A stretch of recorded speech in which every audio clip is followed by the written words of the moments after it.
बहुत बड़ी तादाद वेल एजुकेटेड पढ़े लिखे लोगों की है, जिनकी सोच और जिनकी विचारधारा ये था कि महाराष्ट्र के अंदर वो आवाज़, वो विचारधारा लेके चलेंगे शिव शाहू, फूले अम्बेडकर और मौलाना अबुल कलाम आज़ाद साहब, जो हमारे महाराष्ट्र को एक ताकतवर बनाएगी। और जो सपना डॉक्टर बाबा साहब अम्बेडकर ने और महात्मा फूले ने और महात्मा फातिमा बी ने जो सपना दे देखा था, उस सपने पर ताकतवर बनाएगी। इसलिए हमारे लीडर डॉक्टर जितेंद्र आवाड साहब, हमारे मुंगरा कलवा के अध्यक्ष शमीम खान साहब, शानू भाई और तमाम सीनियर लीडर सैयद अली भाई साहब, उन तमाम की मौजूदगी के अंदर आज तकरीबन 40 से 50 लोगों का पार्टी प्रवेश हो रहा है। और हम ये उम्मीद करते हैं, हम ये आशा करते हैं, ये उम्मीद करते हैं कि ये नए लोग जो पार्टी प्रवेश कर रहे हैं, ये पार्टी को मजबूत करेंगे और शिव शाहू, फूले अम्बेडकर की जो विचारधारा हमारी है, उस विचारधारा को मजबूत करेंगे। आज हमारी पार्टी को मजबूत करने की जरूरत इसलिए है क्योंकि आपने देखा होगा कि महाराष्ट्र का वो बहुत सारा उद्योग, बहुत सारे जो हमारे महाराष्ट्र के अंदर था, वो गुजरात लोग लेके चले गए हैं इस वक्त। इसीलिए हमारे महाराष्ट्र को मजबूत करने की जरूरत है। और जो विचारधारा शिव शाहू, फूले अम्बेडकर और मौलाना अबुल कलाम आज़ाद साहब की विचारधारा है, उस विचारधारा को मजबूत करेंगे। इसीलिए हमारे लीडर डॉक्टर जितेंद्र आवाड साहब आपके सामने मौजूद है और सारी बातें आपके सामने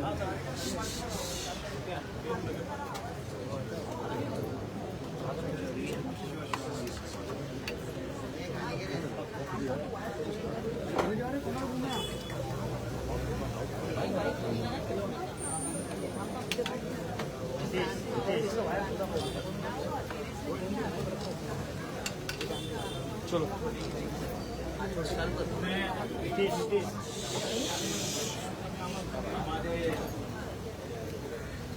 हमारे साहब, हमारे जिला के माइनॉरिटी के अध्यक्ष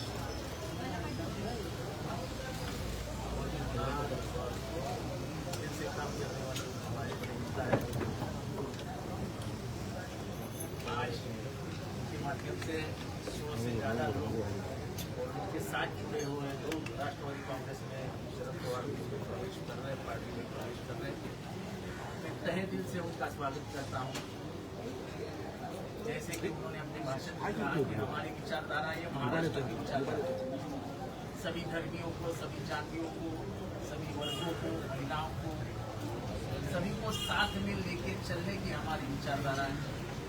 और इस विचारधारा के ऊपर हम काम करते हैं। इस शहर का विकास, इस शहर में जो हालात हैं तो बदलने के लिए हम कार्य कर रहे हैं। और हमारे हाथ आपके आने से मजबूत होने वाले। मैं आपका फिर से एक बार तहे दिल से स्वागत करता हूँ।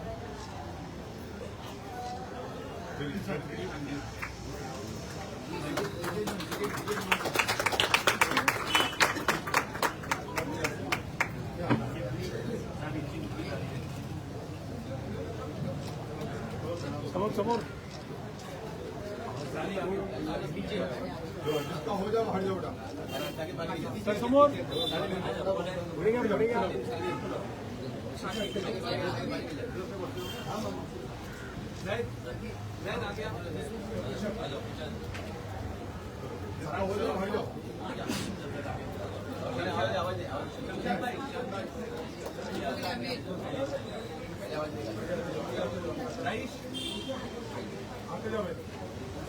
सर्टिफिकेट ना हे पाठवून उलटा सुलटा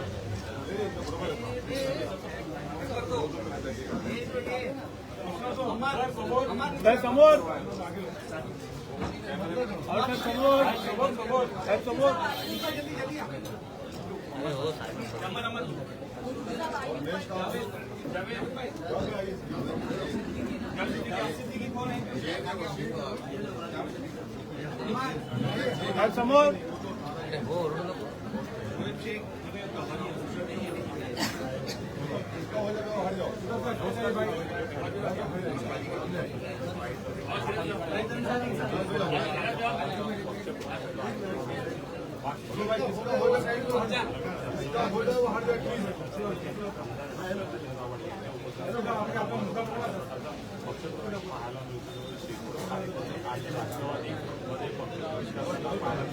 आगामी महापालिका निवडणुकीच्या महत्त्वपूर्ण अशा प्रकारचा हा पाहिला जातो. आमदार डॉक्टर हा महत्वपूर्ण पार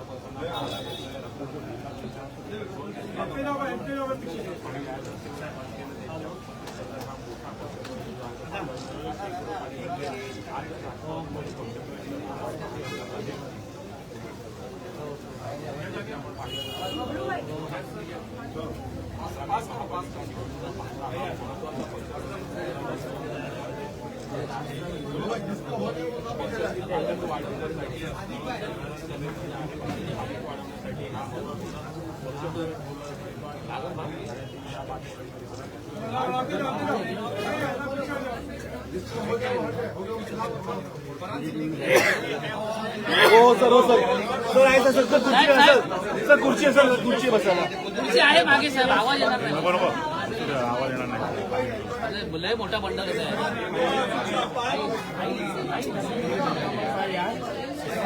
दो बार बंद हो गया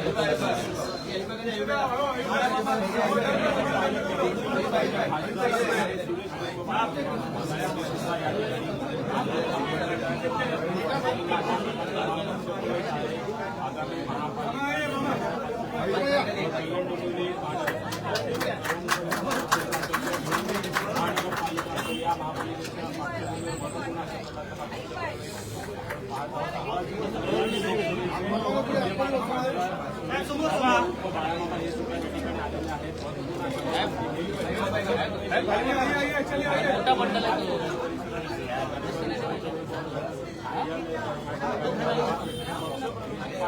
तो मी आहे बुवा अरे काय बुवा बिठा ना जिल्हे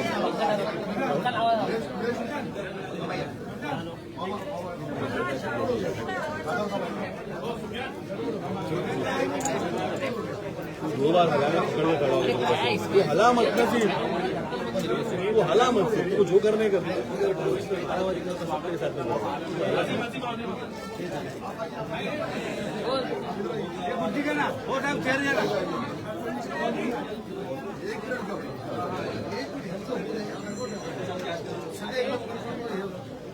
झालं पहिलं उशीर काय गडबड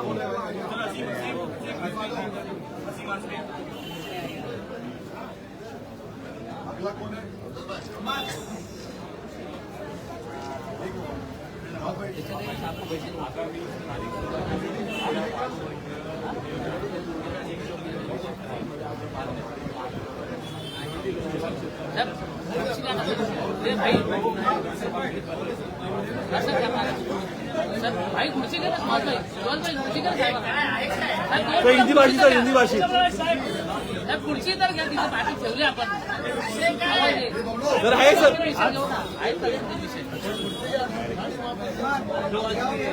सर आबू आजमी आहे आबू आजमी बोलले याच्यावरती आहे आबू आजमी बोलले बोलू घ्या वारीमध्ये जेव्हा लोक रस्ता त्याची अडचण होत नाही परंतु आम्ही नमाज पडला तर अडचण होतं लोक त्यावर तक्रारी करतात वारी जर सुरू आहे या वारीमुळे अनेक ठिकाणी लोकांना अडचण होते वाहतूक कोंडी होती आहे भरपूर त्रास होतो रस्ते सगळे जाम होत आहेत परंतु ज्यावेळेला आम्ही नमाज पडतो त्यावेळेला रस्त्यावर उतरलो तर लोक आमच्याबद्दल तक्रार करतात आम्ही कधी वारीबद्दल आजपर्यंत बोललो नाही त्यामुळे दोन समाजामध्ये वेगळं हिंदू सण जेव्हा रस्त्यावर साजरे केतात त्याला काही त्रास नाहीये पण नमाजाला त्रास येतात सर हिंदी भाषा हिंदी भाषी हिंदी भाषी सर हिंदी भाषी सर हिंदी भाषेवरती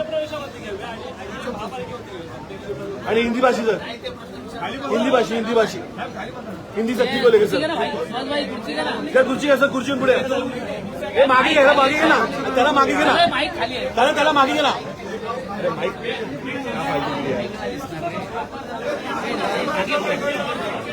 विकास विकास विकास पीछे लेने बोला टेबल तिकडे जायला पाहिजे रे बोल ना पुढे टेबल मागे घ्या टेबल मागे घ्या ना टेबल पीछे लेना विकास संभालना पड़ेगा देखो अभी थांब थांब थांब थांब थांब वंशी वंशी लावला का वंशी का माईक वरती घे पार पडलेला आहे दोन्ही लोकसभेचे खासदार सुरेश म्हात्रे मोठा पक्षप्रवेश पाहायला मिळतोय तेव्हा मोठा विधानसभेतून सुद्धा पक्षप्रवेश पाहायला मिळतो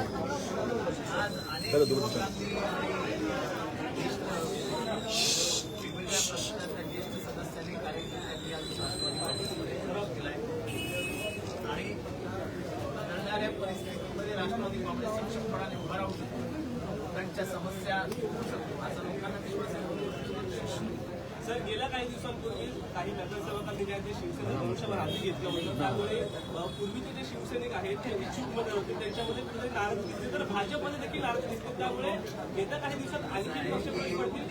ज्या पद्धतीने ठाण्यामध्ये शिवसेना प्रवेश देते 130 ते 260 वार्ड काय मला माहिती. एकेका वार्डात 4-4 लोकांना प्रवेश देतात. कशाला लोकांचे बोल लावतात? त्यांची जी सवय आहे. 4 वर्ष त्या प्रामाणिक शिवसैनिकांनी काम केलं. आता ते फिरतात मागे मागे मागे मागे. पर्यंत राज्य आलं व्यवस्था आहे. त्यांच्यामध्ये कुठे धक्क्यावर आम्हाला काय करायचं? दुसऱ्याच्या घरात काय चालतं हे बघण्याची सवय आमच्यापैकी कोणालाही नाही. त्यांचं घर त्यांना परंतु येणाऱ्या काळामध्ये आणखी काही पक्ष पाच महत्वपूर्ण राष्ट्रवादी जे नाराज आहेत ते माझ्याकडे येतातच आहेत ना. माझ्याशी संपर्क साधतातच. तुम्ही जाऊन बॅनर बघा कसे नावं कापतायत, कसे कुठं गायब करतायत. शिवसेनेचे बॅनर लावलेत. मेन शिवसेना आहे त्याच्या कार्यकर्त्यांनी बॅनर लावलेत. कोणाकोणाचे फोटो तपासा तुम्हाला कळेल की किती मोठी उभी राहिली. सर, हिंदी भाषी को लेकर जो सख्ती की जा रही है, जिनका जो साहित्यकार है वो अवार्ड रिटर्न आप हिंदी भाषी के ना तो विरोध में है ना कभी किसी भाषा को विरोध किया, लेकिन सख्ती से अमल होना ये कोई बराबर बात नहीं. गुजरात में होती है क्या सख्ती? बंगाल में होती है क्या सख्ती? तमिलनाडु में होती है क्या सख्ती? उड़ीसा में होती है क्या सख्ती? महाराष्ट्र में क्यों? हमने ना कभी हिंदी भाषी के ऊपर राजनीति को इनको राजनीति करनी है धर्म के नाम पे, इनको राजनीति करनी है जात के नाम पे, इनको राजनीति करनी है भाषा के नाम पे. अब ये कहना कितना जायज है कि जो अंग्रेजी बात करते हैं कुछ दिनों में उनको शर्म आएगी. अंग्रेजी ये अंतरराष्ट्रीय भाषा है. दुनिया के हर दरवाजे पे जाओगे तो आपको इंग्लिश में ही बात करनी पड़ेगी. और मैं तो कहूँगा कि कोई भी माँ बाप अपने बच्चे को बड़ा देखना चाहते हैं उसको अंग्रेजी पढ़ाइए. आपके बच्चों की जिंदगी तबाह मत कीजिए. अंग्रेजी नहीं आएगी तो दुनिया के दरवाजे पे वो खड़ा नहीं रह पाएगा. सर, कहीं बीएमसी इलेक्शंस को जो महाराष्ट्र में जो आने वाले चुनाव है इस वजह से ये राजनीति की जा रही है, क्योंकि इसका प्रभाव बच्चों पे पड़ रहा है. सर, अभी ऐसा है कि अंग्रेजी हिंदी ये सब भाषाओं के ऊपर जो राजनीति शुरू हो गई है ये सिर्फ और सिर्फ राजनीतिक सियासती मामला है. अब अंग्रेजी स्कूल में पढ़ेंगे हम क्या मराठी बात हम हिंदी बात नहीं करते. हमारे जमाने में ना हमारे माँ बाप ने कोई सख्ती की थी ना स्कूल ने कोई सख्ती की थी. हम बात नहीं करते. क्या नया राजनीतिकरण हो रहा है? ये सिर्फ और सिर्फ वोट, बाकी कुछ नहीं है. वोट की राजनीति और कुछ नहीं. सर, किसानों को मराठीमध्ये सर हिंदी भाषेचा वाद सध्या पाहायला मिळतो. हे जाणून बुजून टाळी मार मी टाळी मार दोघे टाळ्यावर अमित शहा पण वर्षा निवासस्थानी आज बैठक घेणार आहे. मला काय करायचं जाऊ दे नको मला काय नको. अमित शहा म्हणतात की भविष्यामध्ये इंग्रजी जी आहे ही इंग्रजी भाषा बोलली जाणार आहे, त्यामुळे कुठे गळचेपी होईल का मराठी असं वाटतंय? जगामध्ये अशी लोक आहेत की 30 भाषा बोलतात. 30 भाषा आपण ते कोणावरती जबरदस्ती करून काहीच होत नाही. खायची जबरदस्ती, राहायची जबरदस्ती, कपडे घालायची जबरदस्ती, हे खाऊ नका ते खाऊ नका, हे बोलू नका ते बोलू नका, हे वाचू नका ते वाचू नका. काय लावलंय काय? जसं मी सांगितलं आम्हाला कुठे मराठी शिकवलं आम्ही पुढे मराठी कमी पडतो का? आम्ही इंग्लिशमध्ये कमी पडतो का?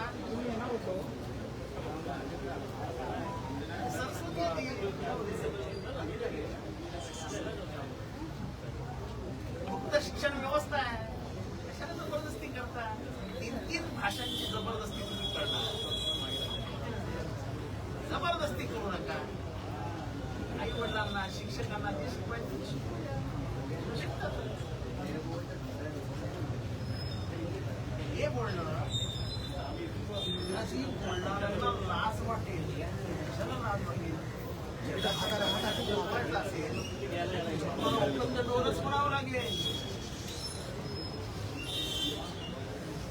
प्रचंड अभिमान बाळगतो. मला प्रचंड माझ्या भाषेबद्दल स्वाभिमान आहे. ती माझी आई आहे, माझी मातृभाषा आहे. माझी मातृभाषा माझ्या जागी. पण जेव्हा जगाच्या दरवाजे मी उठवायला जाईल, माझी कोणी जाईल किंवा महाराष्ट्रातलं कोणी जाईल किंवा भारतातलं कोणी जाईल, त्याला पर्याय काय हो? जगाची भाषा आहे ती. जगाच्या भाषेला लगाम लावू आम्ही भारताला मागे त्या रोजगाराची संधी, तिथे पुढे जाण्याची संधी, त्या शिक्षणाची संधी, हिला कुठेतरी लगाम लावण्याचा प्रयत्न. शिक्षित भारत राहावा ही देशाच्या अंग्रेजी शिकू नका, हे शिकू नका, ते शिकू नका, ते शिकू नका. आणा ना संस्कृत, आणा संस्कृत शिकवायला सुरुवात करा. जगाच्या बाजारपेठेत पाठवा तुमच्या मुलांना. तर कुठेतरी महत्वाचे मुद्दे भटकवण्यासाठी अशा प्रकारे याच्यासाठी चालतंय सगळं. मला बेरोजगारीवर बोलायचं नाहीये, मला वाढत्या महागाईबद्दल बोलायचं नाहीये. इस्रायल इराण युद्ध पण सुरू आहे. इस्रायल इराण युद्धाने होणारी महागाई, तेलाची टंचाई याच्यावर बोलायचं नाहीये.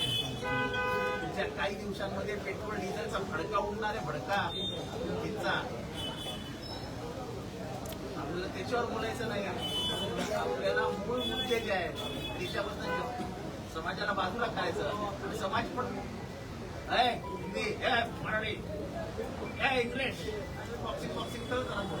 समाजाला पण त्यांनी ओळखलंय समाजाची नाडी की यांना मुद्दे नसलेले मुद्दे हातात द्या, ते त्याच्यावर. सर हिंदी में जानना चाहेंगे, इसराइल और ईरान की जो लड़ाई चालू है, इस पे जो राजनीति शुरू है, अपने भारत ने अपनी भूमिका इस पे जारी नहीं की है अभी तक. देखो ऐसा है कि अंतर्राष्ट्रीय स्तर पर भारत की भूमिका स्पष्ट होनी चाहिए, स्पष्ट. राष्ट्र नीति में हमने हमेशा इजराइल के आक्रमण को विरोध किया है. ये आज की बात नहीं है. स्वतंत्रता आंदोलन में जब पहली बार इजराइल का सवाल खड़ा हुआ था तो गांधी जी इजराइल के खिलाफ बात किए थे. तभी से लेके आज तक अटल बिहारी वाजपेयी ने तो यूएनओ में कहा था कि इजराइल जिस जमीन पे घुसी हुई है वो जमीन उनकी नहीं है. मैं नहीं कह रहा हूं, ये अटल बिहारी वाजपेयी ने कहा. और वाजपेयी जी से बड़ा कोई सियासती अंतर्राष्ट्रीय व्यवहार जानने वाला दूसरा कोई था. अभी हमको गाली देने वाली वो सब मैं पूछना चाहता हूँ कि अटल बिहारी वाजपेयी को गाली दीजिए ना पैसा. उन्होंने इजराइल की निर्वचना की थी, उनके विचारों का खंडन किया था, कहा था कि आप आक्रमण कर रहे हो अरबों की जमीन. हमने नहीं कहा. तो आज कह रहे हैं हम, तब उस जमाने में तो हम बच्चे थे, तब अटल बिहारी जी वाजपेयी ने कहा.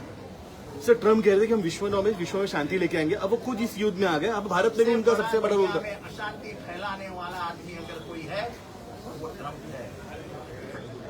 वो ट्रम्प हमारे भारत के बारे में कहता है कि भारत में मत जाओ, क्योंकि भारत में आजकल रेप होते हैं, भारत में लूट होती है, भारत में महिला सुरक्षित नहीं है.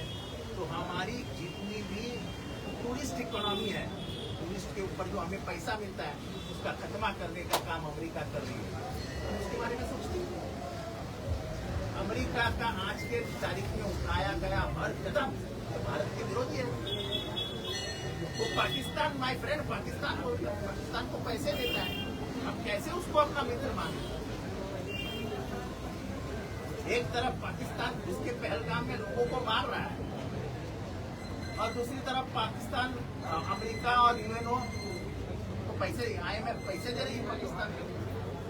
हमारी भूमिका अंतर्राष्ट्रीय स्तर पे हमारी भूमिका क्या है?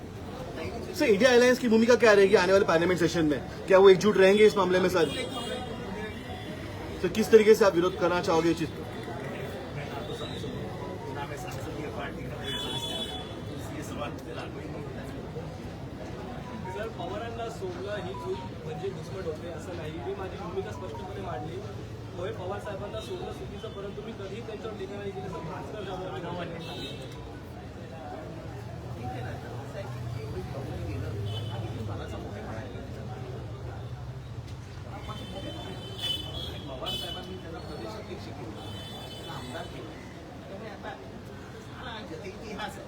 त्या गत इतिहासामध्ये चुकलो हे सांगण्याचा मनाचा मोठेपणा भास्कर जाधवांमध्ये फार कमी लोकांमध्ये आजच्या राजकारणात. जे घडवतात त्यांच्यावर डोक्यावर बसायचं आणि कानात अशी सवय झाली आहे लोकांना. म्हणजे बालकाला बनवायचा आणि बालकाने बापाच्या पार्श्वभागावर ही नवीन राजकारणाची आहे. त्याच्यामध्ये भास्कर जाधवचं मनापासून कौतुक केलं पाहिजे. चला, निवडणूक माळेगाव निवडणूक काय झालं?